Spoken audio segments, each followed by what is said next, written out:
All right, so have you ever walked into a room with someone and gotten totally different vibes from them about the place? Or maybe you and a friend disagree about how some big event went down. Like it's almost like we're each living in our own custom-made reality, you know? Well, get ready to have that feeling explained because today's deep dive is all about how our brains actually make that happen. We are diving deep into some really cool research, a paper called The Triadic Nexus of Cognition.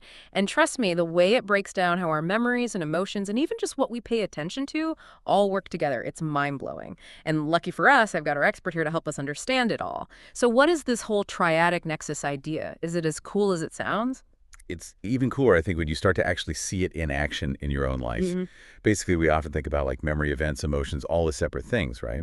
Yeah. But this model is saying that they're all actually kind of doing this constant dance together, each one influencing the others. And the really interesting part is that it's actually our own awareness that's choreographing the whole thing. Okay, wait, hold up. Awareness is running the show here. How does that even work? Well, think about it. Like this memory isn't just some filing cabinet in your brain, right? It's constantly being shaped and reshaped by what we choose to focus on. And even get this, by how we feel when we're remembering something. Okay, yeah, that's definitely ringing a bell. Like, have you ever completely blanked on an argument with someone, but then your partner remembers every single detail? It's kind of scary. Exactly.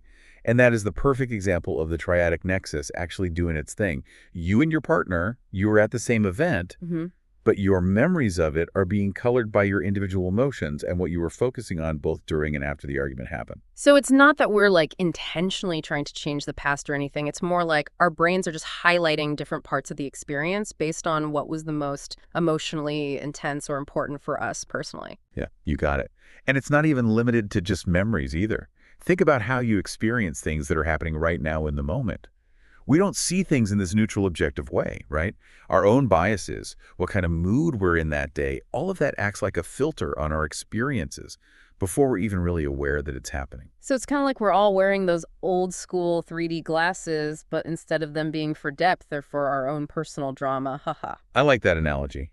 But here's where it gets really cool and actually pretty empowering. Hmm. The research seems to say that we're not actually stuck with those glasses forever. We can actually learn how to regulate our emotions, and then that changes how we process the events and even how we form memories of them. Hold on. Are you saying that we can basically hack our own brains to choose how we experience the world? Because that sounds like a superpower I could definitely get behind. In a way, yeah. It's not about just denying reality or anything. It's more about realizing that we actually have more influence over our own experience of life than we probably give ourselves credit for.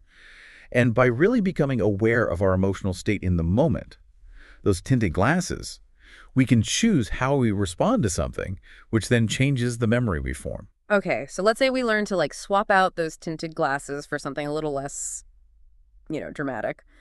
What does that actually look like in the real world? Can you give me an example? Of course. So imagine this. You're driving, right? Which, let's be honest, can be like a breeding ground for emotional tinting, and someone cuts you off in traffic. Yeah. That feeling of annoyance you get, totally normal. We've all been there. But here's where that triadic nexus thing really comes into play. If you're aware of that feeling of annoyance kind of bubbling up, you can actually choose how you respond to it.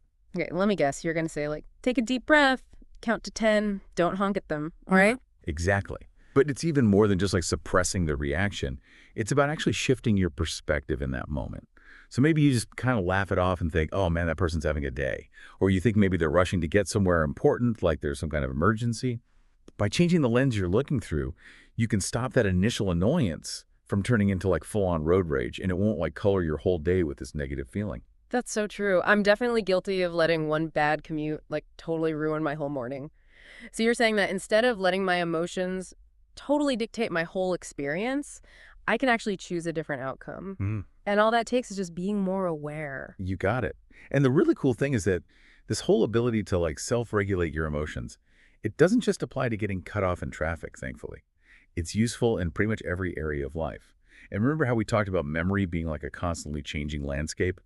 Well, this paper basically argues that we're not just passively observing that landscape, we're actively shaping and reshaping it all the time.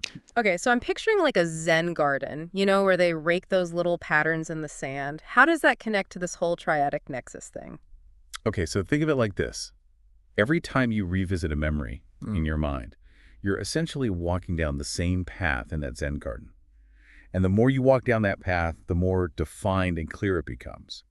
And that's what this paper calls mnemonic encoding. Like this idea that we can actually strengthen certain memories by thinking about them a lot and visualizing them. So with that annoying driver from before, if I just keep replaying that incident over and over in my head and keep getting worked up about it, I'm basically like carving out a super highway of frustration in my brain. Yep. You're making it way more likely that you'll keep remembering that experience really vividly and with that same level of emotional intensity. But think about it this way. If you choose to focus on something else from that day, instead something good that happened, like a funny conversation you had or a win you had at work, you're nurturing those more positive pathways instead. So it's like instead of my brain being this highlight reel of every annoying driver and awkward encounter I've ever had, I can choose to focus on the good stuff instead, which makes those memories stronger and easier to access later on. Yeah, exactly. It's about being really intentional with what we choose to water and nurture in our own little mental gardens. This is seriously starting to make so much sense. But I feel like we've mostly been talking about individual memories here. Wow.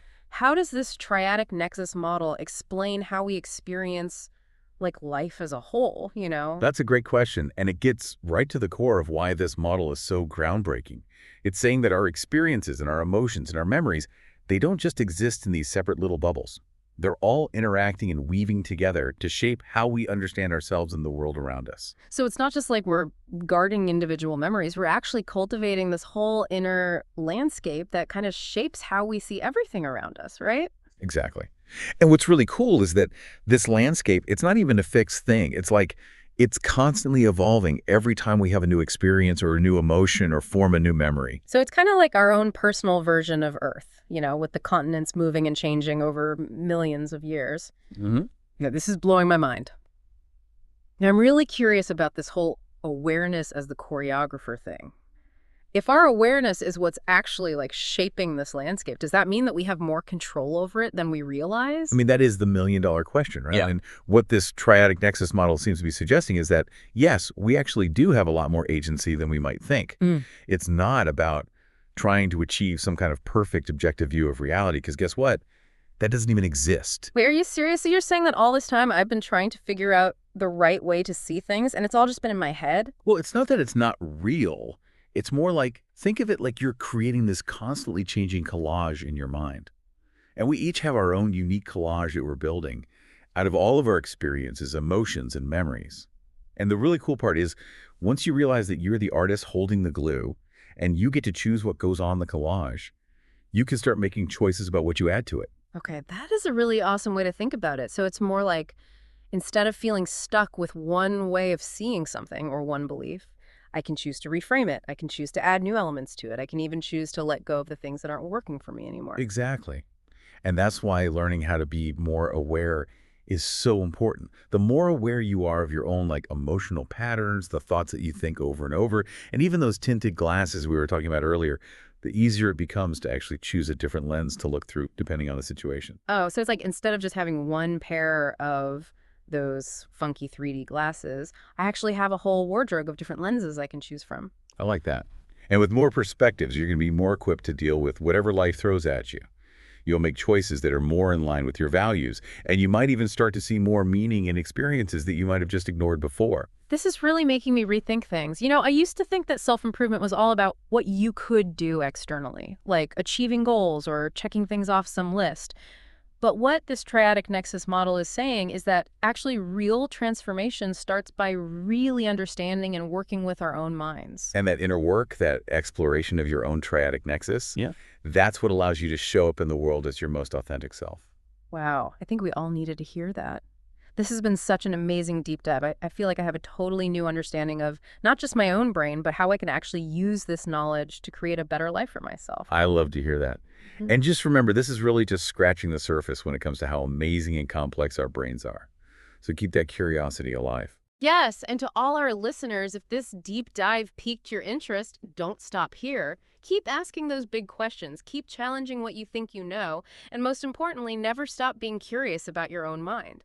Until next time, we'll catch you on the flip side for another deep dive into the most fascinating stuff we can find.